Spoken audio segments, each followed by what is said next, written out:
Sally looked contentedly down the long table. She felt happy at last. Everybody was talking and laughing now, and her party, rallying after an uncertain start, was plainly the success she had hoped it would be.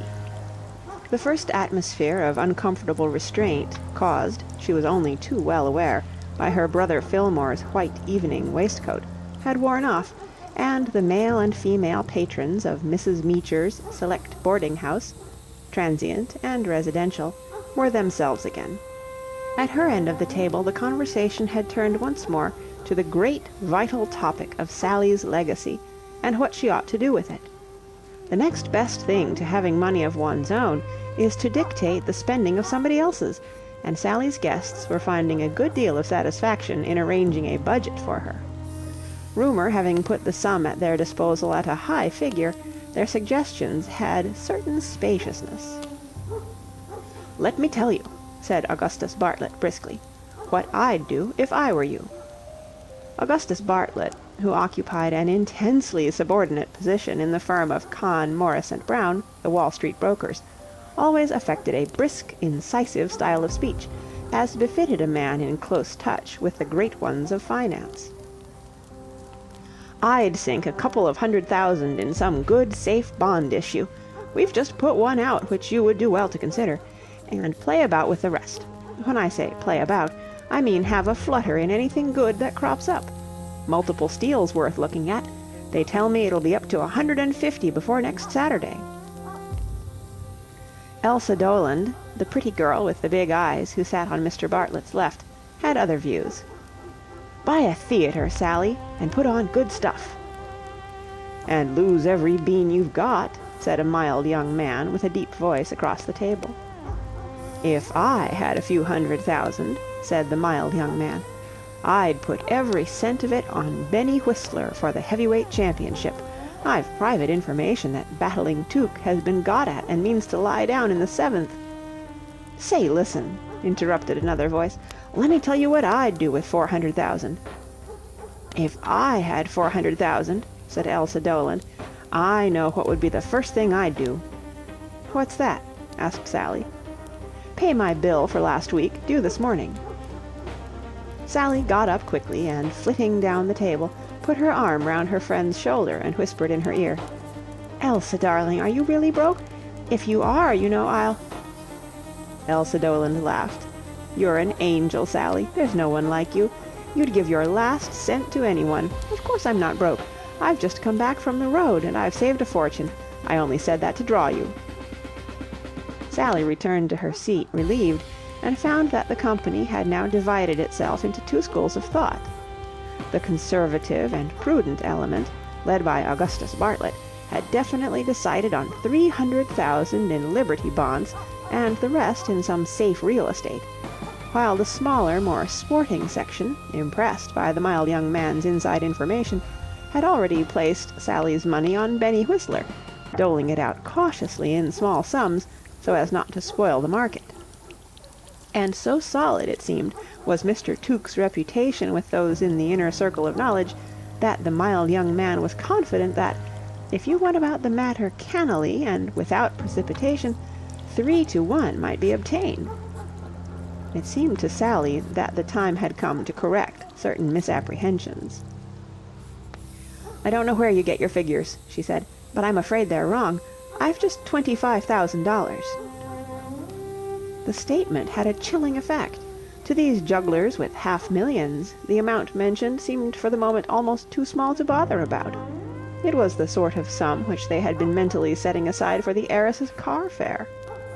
Then they managed to adjust their minds to it. After all, one could do something even with a pittance like 25,000.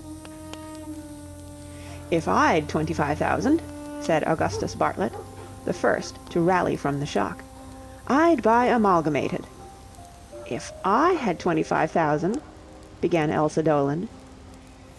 "If I'd had 25,000 in the year 1900, observed a gloomy-looking man with spectacles, "I could have started a revolution in Paraguay."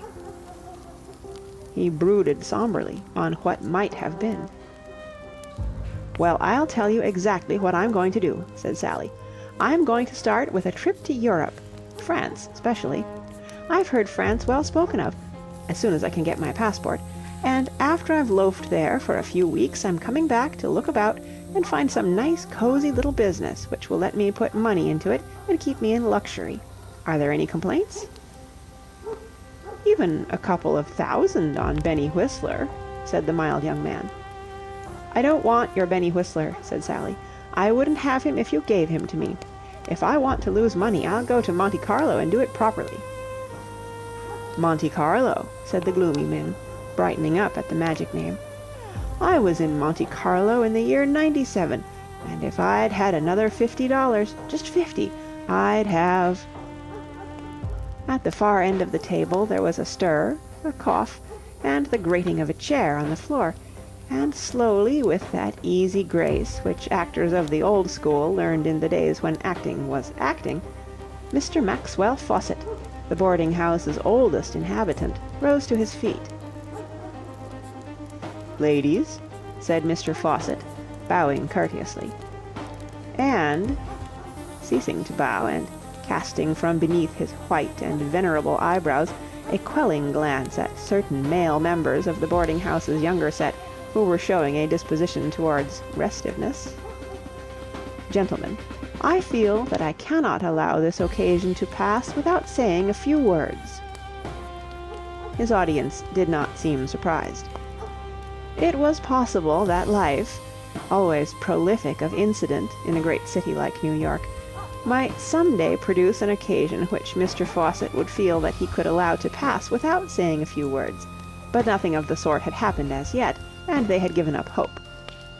Right from the start of the meal they had felt that it would be optimism run mad to expect the old gentleman to abstain from speech on the night of Sally Nicholas's farewell dinner party, and partly because they had braced themselves to it, but principally because Miss Nicholas's hospitality had left them with a genial feeling of repletion, they settled themselves to listen with something resembling equanimity.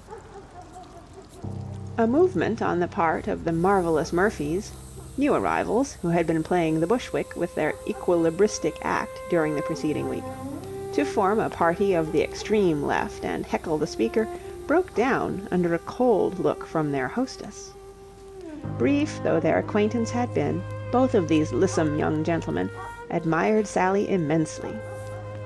And it should be set on record that this admiration of theirs was not misplaced. He would have been hard to please who had not been attracted by Sally.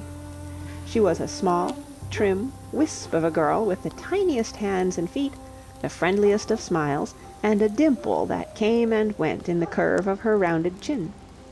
Her eyes, which disappeared when she laughed, which was often, were a bright hazel, her hair a soft mass of brown. She had, moreover, a manner, an air of distinction lacking in the majority of Mrs. Meecher's guests, and she carried youth like a banner. In approving of Sally, the marvelous Murphys had been guilty of no lapse from their high critical standard. "I have been asked," proceeded Mr. Fawcett, "though I am aware that there are others here far worthier of such a task, Brutuses compared with whom I, like Mark Antony, am no orator, I have been asked to propose the health—" "Who asked you?" It was the smaller of the marvelous Murphys who spoke. He was an unpleasant youth, snub-nosed and spotty. Still, he could balance himself with one hand on an inverted ginger-ale bottle while revolving a barrel on the soles of his feet. There is good in all of us. "I have been asked," repeated Mr. Fawcett, ignoring the unmannerly interruption, which, indeed, he would have found it hard to answer, "to propose the health of our charming hostess," applause, "coupled with the name of her brother, our old friend Fillmore Nicholas." The gentleman referred to, who sat at the speaker's end of the table, acknowledged the tribute with a brief nod of the head. It was a nod of condescension, the nod of one who, conscious of being hedged about by social inferiors, nevertheless does his best to be not unkindly. And Sally, seeing it, debated in her mind for an instant the advisability of throwing an orange at her brother. There was one lying ready to her hand, and his glistening shirt-front offered an admirable mark, but she restrained herself. After all, If a hostess yields to her primitive impulses, what happens? Chaos. She had just frowned down the exuberance of the rebellious Murphys, and she felt that if, even with the highest motives, she began throwing fruit, her influence for good in that quarter would be weakened. She leaned back with a sigh. The temptation had been hard to resist.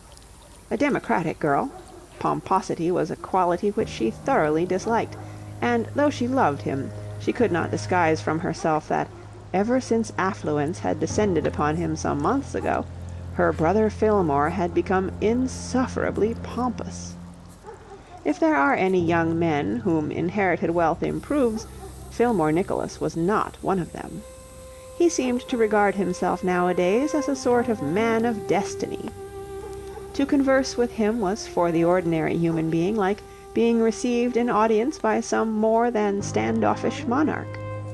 It had taken Sally over an hour to persuade him to leave his apartment on Riverside Drive and revisit the boarding-house for this special occasion, and, when he had come, he had entered wearing such faultless evening dress that he had made the rest of the party look like a gathering of tramp cyclists.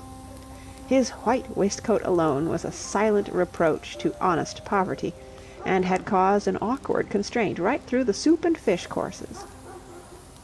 Most of those present had known Fillmore Nicholas as an impecunious young man who could make a tweed suit last longer than one would have believed possible.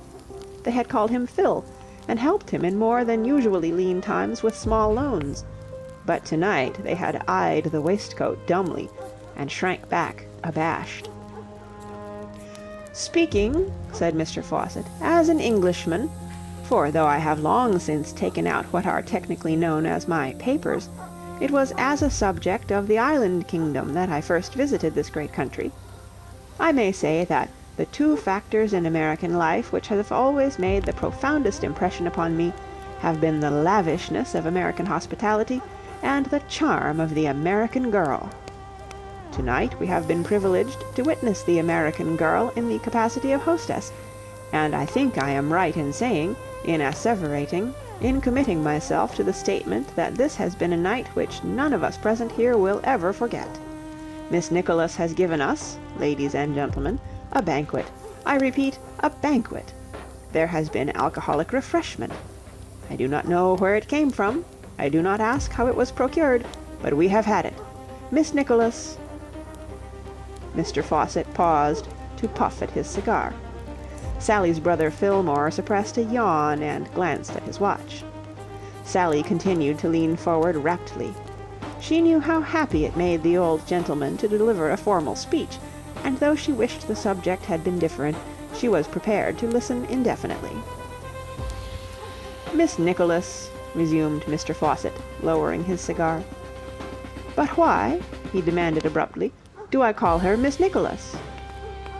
"Because it's her name?" hazarded the taller Murphy. Mr. Fawcett eyed him with disfavor. He disapproved of the marvelous brethren on general grounds because, himself a resident of years' standing, he considered that these transients from the vaudeville stage lowered the tone of the boarding-house, but particularly because the one who had just spoken had, on his first evening in the place, addressed him as Grandpa. "Yes, sir," he said severely, "it is her name, but she has another name, sweeter to those who love her, those who worship her, those who have watched her with the eye of sedulous affection through the 3 years she has spent beneath this roof. Though that name," said Mr. Fawcett, lowering the tone of his address, and descending to what might almost be termed personalities, "may not be familiar to a couple of dud acrobats who have only been in the place a week-end, thank heaven, and are off tomorrow to infest some other city. That name," said Mr. Fawcett, soaring once more to a loftier plane, "is Sally. Our Sally. For 3 years our Sally has flitted about this establishment like—I choose the simile advisedly—like a ray of sunshine. For 3 years she has made life, for us, a brighter, sweeter thing, and now a sudden access of worldly wealth, happily synchronizing with her 21st birthday, is to remove her from our midst. from our midst, ladies and gentlemen, but not from our hearts. And I think I may venture to hope, to prognosticate, that whatever lofty sphere she may adorn in the future, to whatever heights in the social world she may soar, she will still continue to hold a corner in her own golden heart for the comrades of her bohemian days. Ladies and gentlemen, I give you our hostess, Miss Sally Nicholas, coupled with the name of our old friend, her brother Fillmore. Sally, watching her brother heave himself to his feet as the cheers died away, felt her heart beat a little faster with anticipation. Fillmore was a fluent young man, once a power in his college debating society, and it was for that reason that she had insisted on his coming here tonight. She had guessed that Mr. Fawcett, the old dear, would say all sorts of delightful things about her, and she had mistrusted her ability to make a fitting reply. And it was imperative that a fitting reply should proceed from someone. She knew Mr. Fawcett so well. He looked on these occasions rather in the light of scenes from some play, and, sustaining his own part in them with such polished grace, was certain to be pained by anything in the nature of an anticlimax after he should have ceased to take the stage. Eloquent himself, he must be answered with eloquence, or his whole evening would be spoiled. Fillmore Nicholas smoothed a wrinkle out of his white waistcoat, and having rested one podgy hand on the tablecloth and the thumb of the other in his pocket, glanced down the table with eyes so haughtily drooping that Sally's fingers closed automatically about her orange, as she wondered whether even now it might not be a good thing. It seems to be one of nature's laws that the most attractive girls should have the least attractive brothers. Fillmore Nicholas had not worn well. At the age of 7, he had been an extraordinarily beautiful child, but after that he had gone all to pieces, and now, at the age of 25, it would be idle to deny that he was something of a mess. For the 3 years preceding his 25th birthday, restricted means and hard work had kept his figure in check, but with money there had come an ever-increasing sleekness. He looked as if he fed too often and too well. All this, however, Sally was prepared to forgive him if he would only make a good speech. She could see Mr. Fawcett leaning back in his chair, all courteous attention. Rolling periods were meat and drink to the old gentleman. Fillmore spoke. "I'm sure," said Fillmore, "you don't want a speech. Very good of you to drink our health. Thank you." He sat down. The effect of these few simple words on the company was marked, but not in every case identical. To the majority, the emotion which they brought was one of unmixed relief.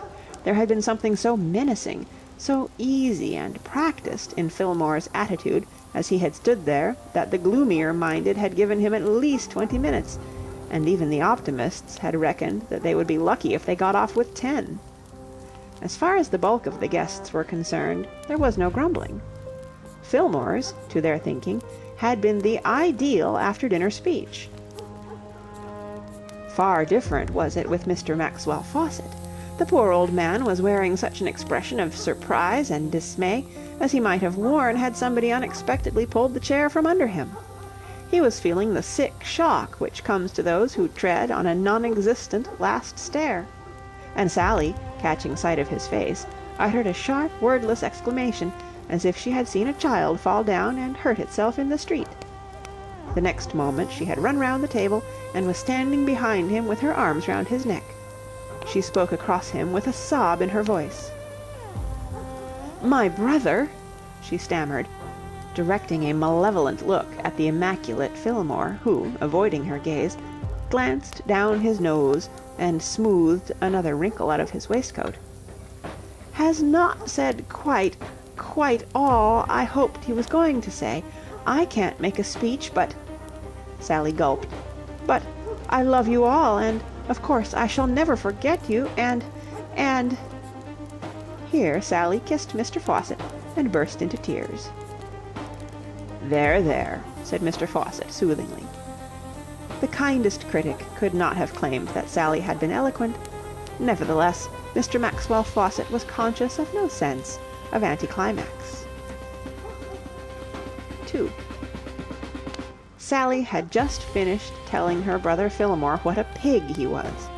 The lecture had taken place in the street outside the boarding-house immediately on the conclusion of the festivities, when Fillmore, who had furtively collected his hat and overcoat, had stolen forth into the night, had been overtaken and brought to bay by his justly indignant sister. Her remarks, punctuated at intervals by bleating sounds from the accused, had lasted some 10 minutes. As she paused for breath, Fillmore seemed to expand, like an india-rubber ball which has been sat on. Dignified as he was to the world, he had never been able to prevent himself being intimidated by Sally when in one of these moods of hers. He regretted this, for it hurt his self-esteem, but he did not see how the fact could be altered. Sally had always been like that. Even the uncle, who, after the deaths of their parents, had become their guardian, had never, though a grim man, been able to cope successfully with Sally. In that last hectic scene 3 years ago, which had ended in their going out into the world, together like a second Adam and Eve, the verbal victory had been hers. And it had been Sally who had achieved triumph in the one battle which Mrs. Meecher, apparently as a matter of duty, always brought about with each of her patrons in the first week of their stay. A sweet-tempered girl, Sally, like most women of a generous spirit, had cyclonic potentialities. As she seemed to have said her say, Fillmore kept on expanding till he had reached the normal, when he ventured upon a speech for the defense. "What have I done?" demanded Fillmore plaintively. "Do you want to hear all over again?" "No, no," said Fillmore hastily. "But listen, Sally, you don't understand my position.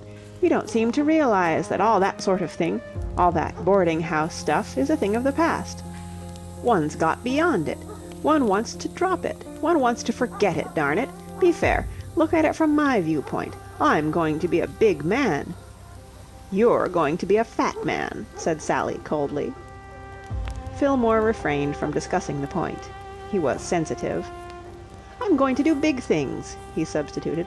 "I've got a deal on at this very moment which, well, I can't tell you about it, but it's going to be big. Well, what I'm driving at is about all this sort of thing." He indicated the lighted front of Mrs. Meecher's home from home with a wide gesture. "Is that it's over. Finished and done with. These people were all very well when you'd lost your week's salary at poker and wanted to borrow a few dollars for the rent." "I always paid them back," protested Fillmore defensively. "I did." "Well, we did," said Fillmore, accepting the amendment with the air of a man who has no time for chopping straws. "Anyway, what I mean is, I don't see why, just because one has known people at a certain period in one's life, when one was practically down and out, one should have them round one's neck forever. One can't prevent people forming an I knew him when club, but, darn it, one needn't attend the meetings." "One's friends—" "Oh, friends," said Fillmore. "That's just where all this makes me so tired. One's in a position where all these people are entitled to call themselves one's friends, simply because father put it in his will that I wasn't to get the money till I was 25, instead of letting me have it at 21 like anybody else. I wonder where I should have been by now if I could have got that money when I was 21. "In the poorhouse, probably," said Sally. Fillmore was wounded. "Ah, you don't believe in me," he sighed. "Oh, you would be all right if you had one thing," said Sally. Fillmore passed his qualities in swift review before his mental eye. Brains? Dash? Spaciousness? Initiative? All present and correct. He wondered where Sally imagined the hiatus to exist. "One thing," he said. "What's that?" "A nurse." Fillmore's sense of injury deepened. He supposed that this was always the way, that those nearest to a man never believed in his ability till he had proved it so masterfully that it no longer required the assistance of faith. Still, it was trying. and there was not much consolation to be derived from the thought that Napoleon had had to go through this sort of thing in his day. "I shall find my place in the world," he said sulkily. "Oh, you'll find your place all right," said Sally, "and I'll come round and bring you jelly and read to you on the days when visitors are allowed. Oh, hello." The last remark was addressed to a young man who had been swinging briskly along the sidewalk from the direction of Broadway, and who now, coming abreast of them, stopped. "Good evening, Mr. Foster." "Good evening, Miss Nicholas." "You don't know my brother, do you?" "I don't believe I do." "He left the underworld before you came to it," said Sally. "You wouldn't think it to look at him, but he was once a prune-eater among the proletariat, even as you and I. Mrs. Meecher looks on him as a son." The two men shook hands. Fillmore was not short, but Gerald Foster, with his lean, well-built figure, seemed to tower over him. He was an Englishman, a man in the middle 20s, clean-shaven, keen-eyed, and very good to look at. Fillmore, who had recently been going in for one of those sum-up-your-fellow-man-at-a-glance courses, the better to fit himself for his career of greatness, was rather impressed. It seemed to him that this Mr. Foster, like himself, was one of those who get there. If you are that kind yourself, you get into the knack of recognizing the others. It is a sort of gift. There was a few moments of desultory conversation, of the kind that usually follows an introduction, and then Fillmore, by no means sorry to get the chance, took advantage of the coming of this new arrival to remove himself. He had not enjoyed his chat with Sally, and it seemed probable that he would enjoy a continuation of it even less. He was glad that Mr. Foster had happened along at this particular juncture. Excusing himself briefly, he hurried off down the street. Sally stood for a minute, watching him till he had disappeared round the corner. She had a slightly regretful feeling that, now it was too late, she would think of a whole lot more good things which it would have been agreeable to say to him. And it had become obvious to her that Fillmore was not getting nearly enough of that kind of thing said to him nowadays. Then she dismissed him from her mind, and, turning to Gerald Foster, slipped her arm through his. "Well, Jerry, darling," she said, "what a shame you couldn't come to the party. Tell me all about everything." 3. It was exactly 2 months since Sally had become engaged to Gerald Foster, but so rigorously had they kept the secret that nobody at Mrs. Meecher's so much as suspected it. To Sally, who all her life had hated concealing things, secrecy of any kind was objectionable, but in this matter Gerald had shown an odd streak almost of furtiveness in his character. An announced engagement complicated life. People fussed about you and bothered you. People either watched you or avoided you. Such were his arguments, and Sally, who would have glossed over and found excuses for a disposition on his part towards homicide or arson, put them down to artistic sensitiveness. There is nobody so sensitive as your artist, particularly if he be unsuccessful, and when an artist has so little success that he cannot afford to make a home for the woman he loves, his sensitiveness presumably becomes great indeed. Putting herself in his place, Sally could see that a protracted engagement, known by everybody, would be a standing advertisement of Gerald's failure to make good, and she acquiesced in the policy of secrecy, hoping that it would not last long. It seemed absurd to think of Gerald as an unsuccessful man. He had in him, as the recent Fillmore had perceived, something dynamic. He was one of those men of whom one could predict that they would succeed very suddenly and rapidly, overnight, as it were. "The party," said Sally, "went off splendidly." They had passed the boarding-house door and were walking slowly down the street. Everybody enjoyed themselves, I think, even though Fillmore did his best to spoil things by coming looking like an advertisement of what the smart men will wear this season. You didn't see his waistcoat just now. He had covered it up. Conscience, I suppose. It was white and bulgy and gleaming and full up of pearl buttons and everything. I saw Augustus Bartlett curl up like a burnt feather when he caught sight of it.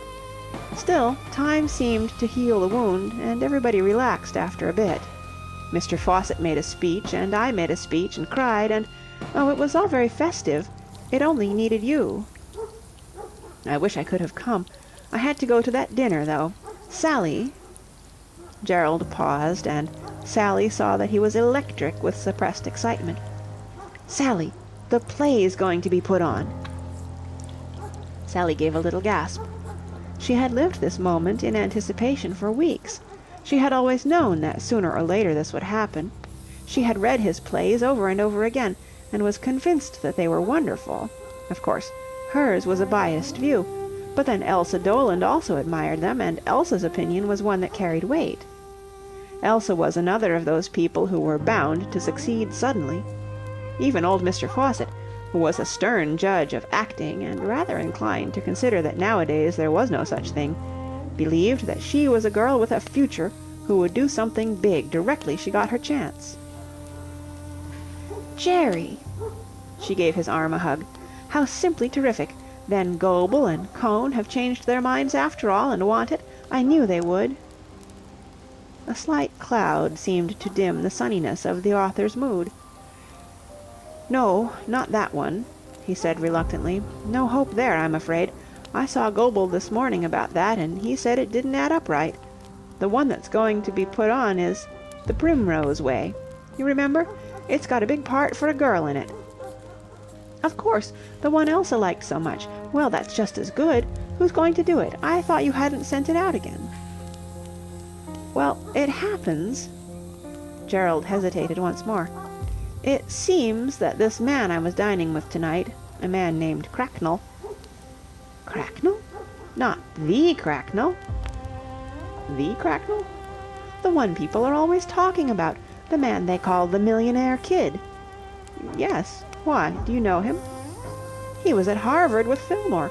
I never saw him, but he must be rather a painful person." "Oh, he's all right. Not much brains, of course, but, well, he's all right. And anyway, he wants to put the play on." "Well, that's splendid," said Sally. But she could not get the right ring of enthusiasm into her voice. She had had ideals for Gerald. She had dreamed of him invading Broadway triumphantly under the banner of one of the big managers whose name carried a prestige, and there seemed something unworthy in this association with a man whose chief claim to eminence lay in the fact that he was credited by metropolitan gossip with possessing the largest private stock of alcohol in existence. "I thought you would be pleased," said Gerald. "Oh, I am," said Sally. With the buoyant optimism which never deserted her for long, she had already begun to cast off her momentary depression. After all, did it matter who financed a play, so long as it obtained a production? A manager was simply a piece of machinery for paying the bills, and if he had money for that purpose, why demand asceticism and the finer sensibilities from him? The real thing that mattered was the question of who was going to play the leading part, that deftly drawn character which had so excited the admiration of Elsa Doland. She sought information on this point. "Who will play Ruth?" she asked. "You must have somebody wonderful. It needs a tremendously clever woman. Did Mr. Cracknell say anything about that?" "Oh, yes. We discussed that, of course." "Well?" "Well, it seems—" Again Sally noticed that odd, almost stealthy embarrassment.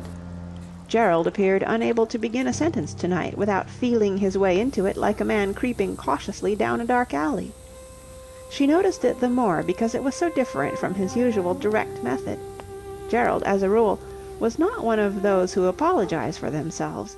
He was forthright and masterful, and inclined to talk to her from a height. Tonight he seemed different. He broke off, was silent for a moment, and began again with a question. "Do you know Mabel Hobson?" "Mabel Hobson? I've seen her in the Follies, of course." Sally started. A suspicion had stung her, so monstrous that its absurdity became manifest the moment it had formed. And yet, was it absurd? Most Broadway gossip filtered eventually into the boarding-house, chiefly through the medium of that seasoned sport, the mild young man who thought so highly of the redoubtable Benny Whistler, and she was aware that the name of Reginald Cracknell, which was always getting itself linked with somebody, had been coupled with that of Miss Hobson. It seemed likely that in this instance rumour spoke truth, for the lady was of that compellingly blonde beauty which attracts the Cracknells of this world. But even so... "It seems that Cracknell," said Gerald. "Apparently this man Cracknell..." He was finding Sally's bright, horrified gaze somewhat trying. "Well, the fact is, Cracknell believes in Mabel Hobson and, well, he thinks this part would suit her." "Oh, Jerry!" Could infatuation go to such a length? Could even the spacious heart of a Reginald Cracknell so dominate that gentleman's small size in heads as to make him entrust a part like Ruth in The Primrose Way to one who, when desired by the producer of her last review to carry a bowl of roses across the stage and place it on a table, had rebelled on the plea that she had not been engaged as a dancer? Surely even lovelorn Reginald could perceive that this was not the stuff of which great emotional actresses are made. "Oh, Jerry," she said again. There was an uncomfortable silence. They turned and walked back in the direction of the boarding-house. Somehow Gerald's arm had managed to get itself detached from Sally's. She was conscious of a curious dull ache that was almost like a physical pain. "Jerry, is it worth it?" she burst out vehemently. The question seemed to sting the young man into something like his usual decisive speech. "Worth it? Of course it's worth it. It's a Broadway production. That's all that matters. Good heavens, I've been trying long enough to get a play on Broadway, and it isn't likely that I'm going to chuck away my chance when it comes along just because one might do better in the way of casting." "But, Jerry, Mabel Hobson, it's murder. Murder in the first degree." "Nonsense. She'll be all right. The part will play itself. Besides, she has a personality and a following, and Cracknell will spend all the money in the world to make the thing a success. And it will be a start, whatever happens. Of course it's worth it." Fillmore would have been impressed by this speech. He would have recognized and respected in it the unmistakable ring which characterizes even the lightest utterances of those who get there. On Sally it had not immediately that effect. Nevertheless, her habit of making the best of things, working together with that primary article of her creed, that the man she loved could do no wrong, succeeded finally in raising her spirits. Of course Jerry was right. It would have been foolish to refuse a contract because all its clauses were not ideal. "You old darling," she said affectionately, attaching herself to the vacant arm once more, and giving it a penitent squeeze. "You're quite right. Of course you are. I can see it now. I was only a little startled at first. Everything's going to be wonderful. Let's get all our chickens out and count 'em. How are you going to spend the money?" "I know how I'm going to spend $1 of it," said Gerald, completely restored. "I mean the big money. What's $1? "It pays for a marriage license." Sally gave his arm another squeeze. "Ladies and gentlemen," she said, "look at this man. Observe him. My partner."